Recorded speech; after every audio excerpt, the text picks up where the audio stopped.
Hello साथीहरू, good morning everyone. र हामी चाहिँ आज जाँदैछौँ सेवक मन्दिर पूजा गर्नको लागि। र पछाडि चाहिँ मेरो वाइफ र साली बसिरहेको छ है। र हामी जाँदा जाँदा भोकमाल बजार पनि पुगिसक्यौँ र हामी चाहिँ एकदम एक्साइटेड थियौँ जानको लागि। र है शिवरात्रिको दिन चाहिँ हामी जानु पाएनौँ र शिवरात्रिको भोलिपल्ट चाहिँ हामीहरू जाँदैछौँ पूजा गर्नको लागि, किनकि शिवरात्रिमा चाहिँ हामीले घरमै पूजा गऱ्यौँ है। र हामी अहिले टक्क पुगिसक्यौँ यहाँनिर डामडी मोनेस्ट्री। या बाटोबाट चाहिँ मोनेस्ट्री अलिक देखिरहेको थियो होइन, तर पनि राम्रै नजारा देखिरहेको थियो। हामी त्यो हेर्दै गयौँ र यहाँबाट झन् एकदमै दामी देखिरहेको थियो डामडी मोनेस्ट्री। र हामी पनि बाटोबाट हेर्दै यसो लाग्यौँ र हामी अहिले ओद्लाबारी पुग्न लागेको छौँ र हामी जाँदैछौँ ओद्लाबारी। र हामी गीत सुन्दै एकदम मजाले है ओद्लाबारी पुगिसक्यौँ।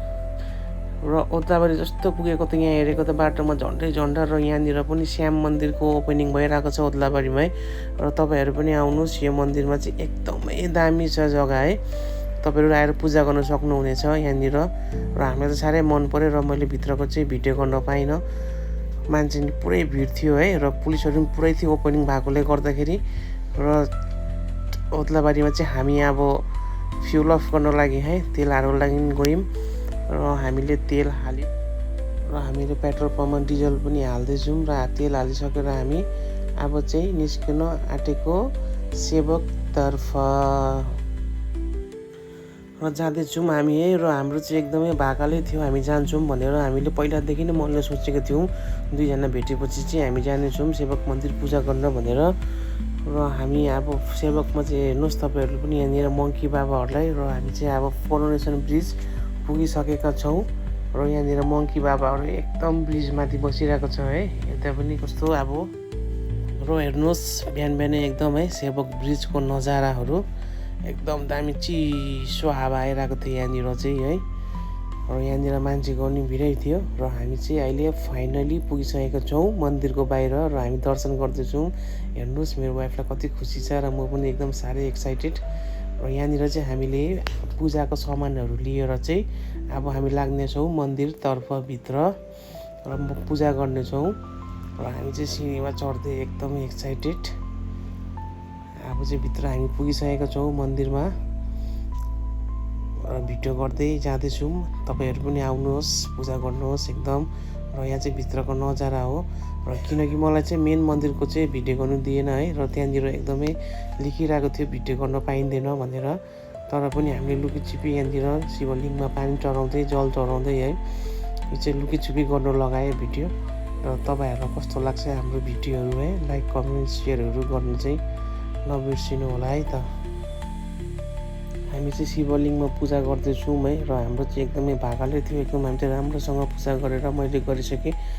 र भाइरसँग चाहिँ ऊ पूजा गर्दै अब है शिवलिङ्ग भाइले जल चढाउँदैछ एकदमै। र मैले चाहिँ यहाँनिर नरिवल फुटाएर है जल चढाएँ शिवलिङ्गमा र सबैतिर चढाइदिएँ जलहरू पनि एकदमै।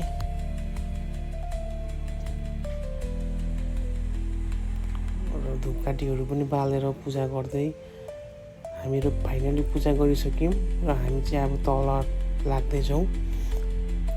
हेरेको त तल पनि एकदमै पुरै मान्छेको भिड भइसकेको भइसक्यो। र अब हामी चाहिँ उतापट्टि शिव मन्दिरतर्फ जानेछौँ है। र हामी चाहिँ यहाँनिर रोड क्रस भएर जाँदैछौँ शिव मन्दिरमा, हेर्नु सक्नुहुन्छ तपाईँहरू। र शिव मन्दिरमा टक्क पुग्ने बित्तिकै हाम्रो भाइले चाहिँ एकदमै दर्शन लिएर हामी चढ्यौँ माथि मन्दिरतर्फ। र हामीले पनि एकदम मन्दिरको प्रक्रिया गऱ्यौँ है चारैतिरपट्टि घुमेर। र हामी गर्दैछौँ। र हामीले मन्नत मागेको चाहिँ पुरा होस् भनेर हामीले यहाँनिर हातमा धागो पनि बाँध्दैछौँ सानो पाण्डितजीकोबाट। यसो धागो बाँधेर हेरेको त आमामा नन्दी भगवान्लाई त कानमा एकदमै काने खुसी गरिरहेको रहेछ।